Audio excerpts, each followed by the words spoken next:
Hello, everybody, and welcome back to another day of 360 Sports. Today, we're going to be talking all things NCAA. My name's Gavin. I'm here alongside Kenzie, Chase, and Carly. Guys, let's get into the headlines. The College Football Playoff Committee released its penultimate rankings on Monday. Did the rankings surprise you? What are your guys' feelings? Yeah, so one thing I was a little bit surprised at is they have Notre Dame in this ahead of Miami, despite Miami and them having the same record. And Miami won the game head-to-head against them earlier in the season. I guess just because it was in the first week of the season, they aren't really taking into account. And that's just a problem that we've seen before. There's been a lot of situations like that. But I really expected to see Miami above them, even though they have two bad losses. Notre Dame, they don't really have a hard schedule at all. And the two teams that they did play, aside from USC, they lost to, both ranked teams, being Miami and Texas A&M. And the rest of the way, like I said, was kind of just a cakewalk. So I am surprised to see them in there. Yeah, I agree with your point. I think it's the problem with Notre Dame is they're not in a conference, which makes it that much harder for them to have a really strong schedule. Like you said, two of the three ranked teams that they played, they lost to. I agree with you. I think Miami should be ahead of them, especially because they beat them head to head. Yeah. I mean, that's kind of crazy. I do think that Miami should be ahead of Notre Dame, but I also think that Notre Dame will start to rise above their number 10 spot, just because even though they did lose their first two games, which ultimately kind of put them lower than last year, they were in the championship game last year. I think that they want that again this year, and they're hungry for that position and that spot to continue into the playoffs. So I feel like they are going to succeed in these next few games. So their ranking is a little shocking, but I do think that they're going to play well in the playoffs. Yeah, I do agree with you. I was personally surprised that Alabama was ranked 9th over Notre Dame. I mean, the committee chair reportedly cited that Alabama's hard-fought win against Auburn was what boosted them ahead of Notre Dame, because their blowout win against Stanford, who was 4-8, just wasn't aligning. But personally, I think Alabama was really close with Auburn. That is 5-7. How can you justify that being the factor to put them over Notre Dame? Yeah, absolutely. I just want to talk really quick about this Big Ten championship game, Indiana and Ohio State. I'm super excited for this game.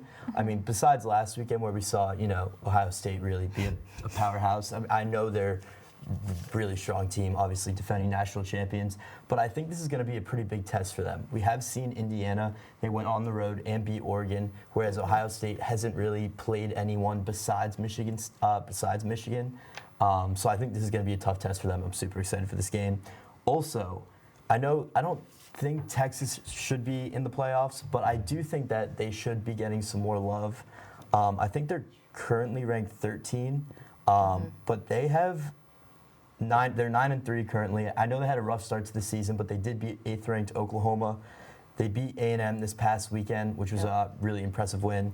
And they only lost by 7 points to Ohio State in the shoe. So I do think I wish I saw a little bit more love for Texas. I know Steve Sarkisian was trying to, beg the committee to let them in the playoffs. But I don't think they deserve it, but I do think they deserve a little more love. Yeah, I definitely agree. Like, Texas is a great team, and I think that's a problem with there only being 12 teams. You can only have so many, especially with teams like JMU. They definitely have a case to be in with only one loss. And BYU, they're 11-1. Their only loss came against Texas Tech, who has number 4 right now. So it's just hard to balance all of that. You don't want too much SEC. There's already 5 other teams in it. And putting Texas in it would kind of put an SEC bias. But I definitely agree that they're a team that definitely could be in it if there was 16 teams or 32. But all right, let's move on. Speaking of college football, it's been rumored that Vanderbilt has been trying to schedule another game for this weekend to make their case to the committee to make it into the college football playoff. If they were to win this game, do you guys think they deserve to be in that 12 teams? No, I don't think so. Yeah. I mean, even if they were to get this game and they were to win, so much more goes into making it into college playoffs. You're looking at who you're beating, what teams you've beat in the past, if you've gotten any titles in the past, and if they can make it against Big Ten or SEC teams. And it's more than just a win-lose record. I feel like whether they pull it off or not, Vanderbilt's not going to get that spot. And even if they did, I feel like they would probably fall back a lot in the playoffs just because they would have to beat all these amazing teams multiple times. I think Vanderbilt's a good team. They just haven't beat the good teams they've gone against. There's 6 teams ahead of them in the SEC with Alabama, Georgia, Ole Miss, Texas A&M, Texas, and Oklahoma. So there was really not a lot of room for them, even in the SEC. And they had the chance to prove themselves against Texas and Alabama. They just couldn't. Yeah. So if they would have won one of those games, they probably would have been the SEC championship, and they would have been in the playoff. But since they didn't, I don't see a reason for them to be in it. Yeah. Yeah, being 6-2 in the SEC, I think, kind of hurts them in a way. I mean, the SEC is a strong conference, as you said. Only losing to Alabama and Texas, like that's a pretty good resume. But their rumored game was supposedly going to be a number 12 matchup against Miami in Hawaii. That's what I saw. So I don't know if that would really benefit you if you do win that game, because Miami's not in the college football playoffs yet. So it's like, is that really going to help you? Probably not. And honestly, I don't know if Vanderbilt would pull off that game. Yeah, that was my thing. I said it would all depend on who they were playing. If they were playing someone that was in the top 10, like maybe like Oklahoma, or if they were playing Alabama, I think that if they were to beat one of those teams, they could possibly have a case, but I still don't think they would make it in personally. And also, like you were talking about before, there's already, even if they were to beat an SEC team and knock that team out of the playoff that's currently in, there's still 4 other teams in the SEC ahead of them. And you can't have an SEC, like only SEC teams in the tournament. So. And just because they didn't make the playoff, I don't think that diminishes like their season. Oh, They've had a not really at all. good season. And I think, like you mentioned, even like a bowl game against Miami or a team that got snubbed, like we've seen before in the past, like a good bowl game, that would be like they get a lot of viewership, a lot of like publicity, and they're a good team. I just don't think they belong in the playoffs this year. I think the only way they could sneak in there is if BYU loses to Texas Tech, Alabama loses the SEC championship, and if the ACC championship gets won by Duke, who is unranked, which would knock Virginia out of the talk too. So I mean, but still, they have so many other ranked teams that are at-large bids that aren't playing in a championship game this week. I think it'd be pretty tough. All right, let's move on to college basketball. We had 2 big upsets last night. First, Minnesota knocked off Indiana, number 22 Indiana, and Arkansas, 25th ranked, beat number 6 Louisville. Do you guys see either of these teams going far, or where do you think they'll end up at the end of the season? I mean, Arkansas is just number 25 in the nation, but they're a team I wouldn't be surprised if they won the SEC, even with how competitive it is with Tennessee and Alabama. Arkansas is just such a great team. They have 2 5-star freshmen guards, Darius Akup Jr. and Malik Thomas. And they also have guard Kevin Knox. Those are 3 players that are projected to go in the first round in next year's NBA draft. So they have a boatload of talent on this roster. And I won't be surprised if they made a run later in the season. So therefore, I'm not really surprised with them beating Louisville. I think they're a very talented team and kind of underrated. Yeah, I actually have these same 2 freshman players written down. I mean, they're absolutely awesome. Also, Arkansas had only lost by 3 points to Michigan State, and I think they lost by 9 points to Duke. Both teams are also in the top 10. So I do think this is a really solid team, a young team that could sneak up on you if they make it a run in the NCAA tournament. Yeah, Arkansas completely dominated the glass. They out-rebounded Louisville by 10, and Louisville is normally a 3-point shooting team. They were 8 for 37 beyond the arc this game. So I think Louisville didn't perform to their top tier, but at the same time, Arkansas clearly just dominated. Yeah, I feel like this also just gives them a huge confidence boost, especially because Louisville is ranked number 6. They have a huge program, very successful. So I feel like going into this game, winning this game, this is going to push them further into the next few weeks of basketball. And like you said, they just the simple things like out-rebounding Louisville, which I feel like that'll be an easy fix for them, especially because it's early in the season. It's an easy fix, but I think that'll just give them a confidence boost, especially because they were doing well in close games in the past. So yeah, I don't think Louisville has much to worry about. No. Yeah, I wouldn't worry about much, like you said, if I were Louisville. But if I'm Arkansas right now, I'm riding high, considering they've shown they can compete with all the top teams in the country, and they just dominated the number 6 ranked team. So I think they also have a matchup against Texas Tech this weekend, so that'll be a big one for Arkansas. Again, we'll see if they're able to pull that one off. What about for the Indiana-Minnesota game? I would definitely say this is a more concerning loss. Yeah, I agree. It's a road loss to an unranked Big Ten team. That was a 10.5-point underdog. I mean, just like Louisville, Indiana was crushed on the boards, being out-rebounded 40-25. Indiana scored a season-low 64 points, where they nearly averaged 90 points a game. So, I mean, they just clearly struggled. They went 8 minutes and 38 seconds without scoring a single basket in this game. I mean, there's no doubt you're going to lose. Yeah.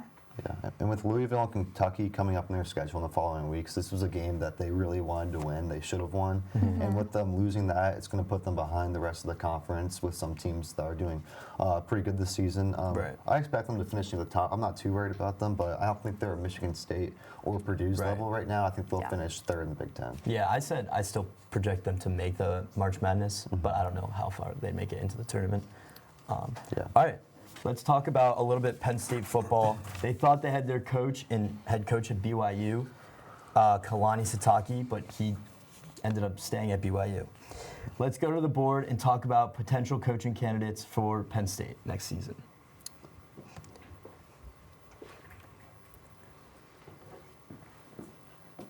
Okay, my pick is Terry Smith. He played for Penn State. He's gained a lot of respect from high donors and the players. After the game, all the players are having higher Terry Smith signs. At this point, I think he seems like the only valid option that will make the players happy. He just got a 4-star quarterback to sign for us, and the quarterback even said a big part of it was Terry Smith. And in an interview, the quarterback who did sign just said he does hope the future coach is Terry Smith.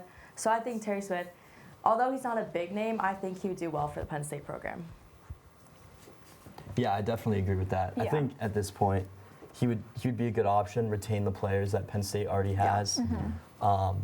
Obviously, we don't have a good recruiting class for next year, but I think we have a solid team right now. That could, all the players definitely love him, and the quarterback that Penn State just recruited said he came because of Terry Smith and the relationships that they built. So the 2 recruits that they were able to get, they really like Terry Smith. Right. And I think with there's no one really left, to be honest, in the coaching field, and keeping Terry Smith would be a lot easier, even for at least a year. And if he doesn't do good, they can get someone new next year. I agree.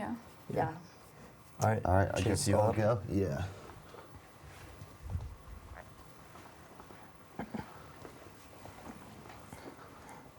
All right, so with Terry Smith already taken, I'm going to go with Lincoln Riley. He's obviously a good offensive mind. He's produced quarterbacks like Baker Mayfield, Kyler Murray, and most recently Caleb Williams. He's a great coach. He's a great recruiter. USC consistently has one of the best recruiting classes in the nation. Although he's publicly denied wanting to come to Penn State, I could see a lot of money influencing his decision. So why would he want to come to the middle of Pennsylvania instead of USC? Maybe the Adidas contract that Penn State just signed could give him a lot of money to come here. It probably won't happen, but it's fun to think about. Yeah, I agree with that. I think Lincoln Riley's a good coach, and I think Penn State needs someone like him that will motivate the players and someone a little bit more aggressive, if that makes sense. I think Franklin was a solid coach, but he didn't the players didn't really rally around him.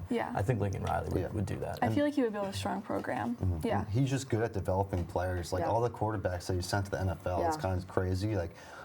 Almost probably a 10th of the NFL is Oklahoma quarterbacks. So. And Penn State has never been able to do that. James Franklin was never able to do that. He's got every quarterback he's gotten has never really done anything in the NFL. I agree. Yeah, and especially because Ethan is so young, get a coach like Lincoln Riley to come and train him. That'd be good. But I don't really, for him, I don't think there's a lot of upside to coming to somewhere like Penn State. The weather is so cold. The recruiting class is really bad this year. Yeah. There's probably a lot more reasons for him to stay, but it's nice to think that there's a possibility. Yeah. All right, Carly, you want to go? Okay, so for my pick, I went with Brian Dable. He just got fired from the New York Giants, so he's in the market looking for another position, either in NFL or maybe college ball. He did work for Alabama in the past. He won a national championship in 2017 with them, giving him good experience. There is a little bit of concern saying that he struggled as a head coach in the NFL, but I think that might just be his rebrand into college football, maybe the Big Ten. And I think that some people are worried about his recruiting strategy because he might not be as strong as other contenders, but I think that coming to Penn State, he has a good program and a good coaching staff to back him up. I think that he'll be a good potential candidate.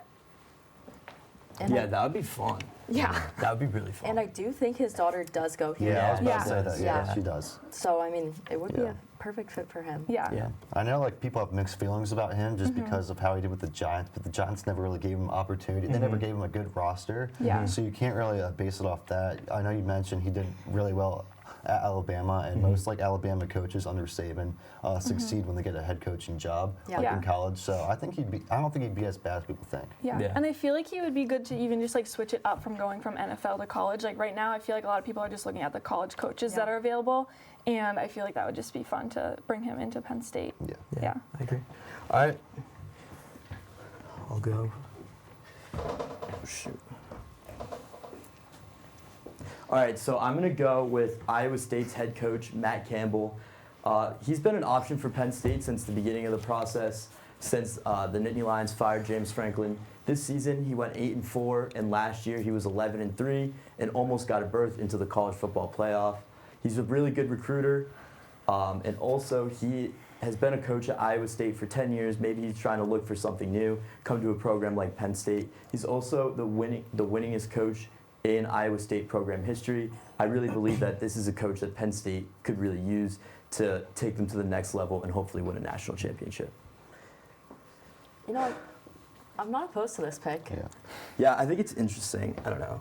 He's done well at Iowa State before. I mean, he brought him kind of back. Yeah. He's definitely been a good coach for them, I'd say. I don't know if he would actually want to leave, because I don't think James Franklin would have wanted to left Penn State. Yeah. I mean, I being feel like there a for lot 10 of years. coaches are wanting to stay where they're at right now. Well, it's also just I feel like it's a money game now. Yeah. Coaches are just Definitely. all these schools are just hiring their coaches, paying them all this money to stay. We saw that with Matt Rule, Kurt Signetti, other coaches at other places too. So I'm sure Iowa State wouldn't let him go without a fight, but if I were to make a case for him coming to here, I'd say you'd have a better chance at winning a national championship with Penn State than Iowa State, even though they've done good in the past. It's hard for a team like Iowa State to make it to the college football playoff. They almost have to be perfect or win the conference championship. So that'd be my case for him to come to Penn State, but I'm not sure if he'd take it. Iowa State probably has more money for him. I think we all agree that Terry could be the next guy. I think Terry would be the most reasonable. One. All right, let's move on. The NCAA released its 2025 volleyball bracket with Texas and Nebraska as the top seeds in the bracket. Did anything stick out to you guys? First for me, Louisville and Nebraska being in the same side of the bracket. This is going to be an insane regional final. I feel bad for both teams because Louisville and Nebraska should be teams making it to the final. They should not have to play each other in the regional final. It's also Danny Busboom Kelly left Louisville to go to Nebraska, her alma mater, to coach. So I think that would just be a really good matchup, but I would rather see it in the semifinal finals. Yeah. I also think it's just interesting. It'll be interesting to watch because Nebraska's gone undefeated, and they're setting the bar very high, even for the following teams that are in second, third, fourth.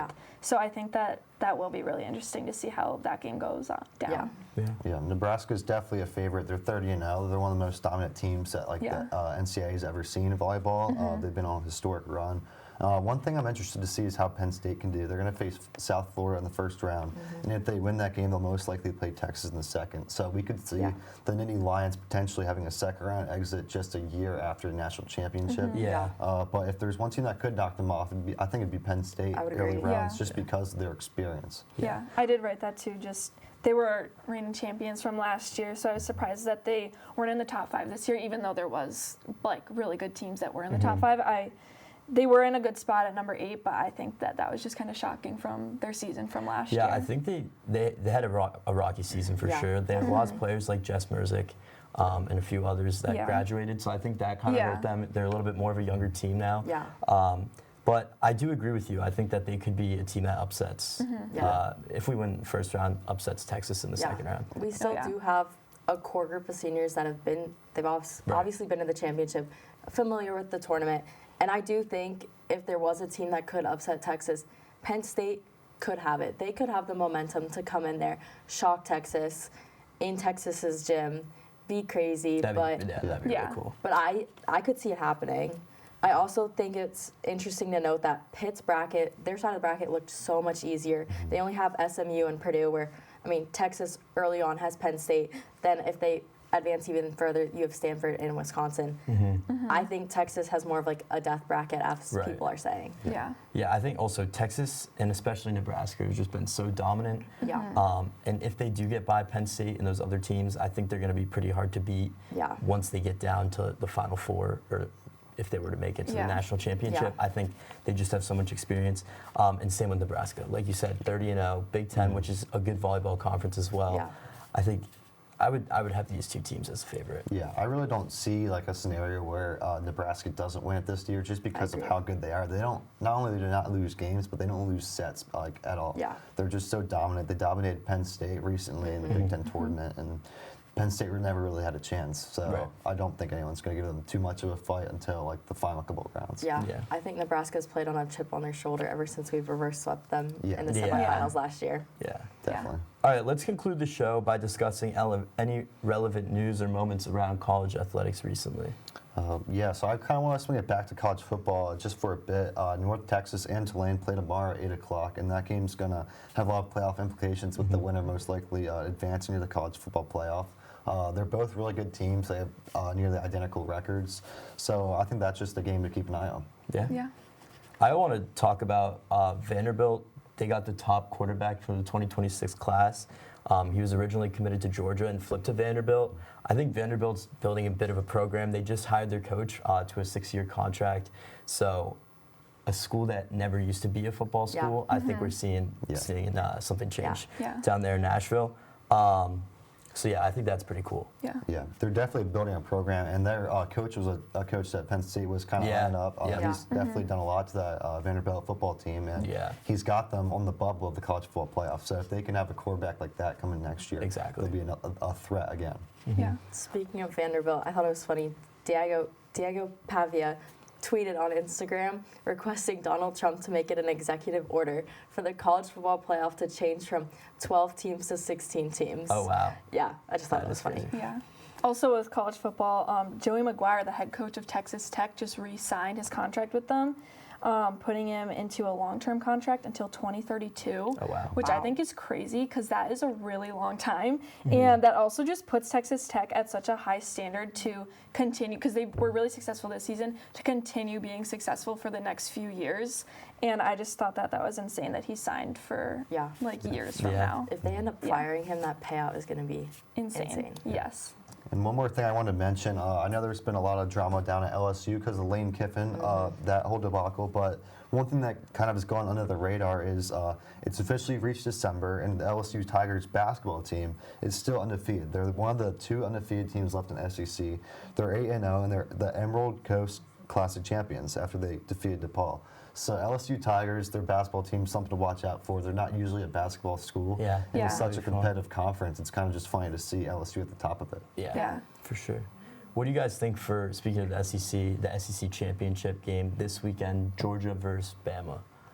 I think Georgia's I going think to have Georgia. it. Yeah. I think Yeah. if Georgia has it, they're going to get actually bumped up to second. And I think the loser of Ohio State, Indiana is going to fall to third. Yeah. Okay. Yeah. Yeah, I think it's going to be a good game. I think, dude, I don't know. I really like Alabama's quarterback, Yeah. Simpson. Yeah. He's really good. Yeah. I think he has a really bright future as well. And I think, I don't know, Georgia just, they're not the Georgia team that we saw, how, what was it, 4 years ago, Yeah. 3 or 4 Yeah, years they're ago not when they won the dominant. national championship? Yeah. I mean, I think Alabama could pull off, I guess, Yeah. what you would say is an upset Yeah. Yeah. this weekend. But Yeah. we'll see. Yeah. To be honest, I'm going to take Georgia as well. I just think Georgia has a better coaching staff than they do. Kirby Yeah. Smart. Yeah.